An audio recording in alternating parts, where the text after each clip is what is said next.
नमस्कार RGDA.in channel को आपण को स्वागत। अंबादला भवानीपाटना रास्तार हाइवा धक्का युवक मृत घटनास्थल ही मृत्यु गाड़ी जबत करी पुलिस तदंत आरंभ।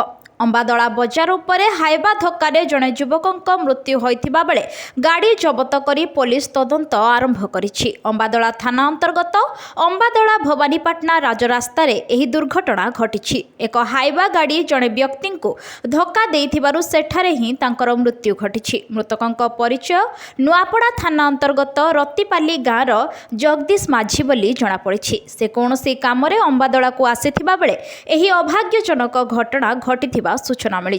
घटना संपर्क में सूचना पाई अंबादला पुलिस तुरंत घटनास्थल में पहुंचीथिला। पुलिस हाइवा गाड़ीटी को जबत करथिबा बेले मृतदेह उद्धार करी शव व्यवच्छेद पाई मुनिगुड़ा गोष्ठी स्वास्थ्य केन्द्र पठाइछि। सेपटे मृतकंक परिवार लोकंकु खबर देइथिबा बेले शव व्यवच्छेद करी परिवार लोकंकु हस्तांतर करिसंती।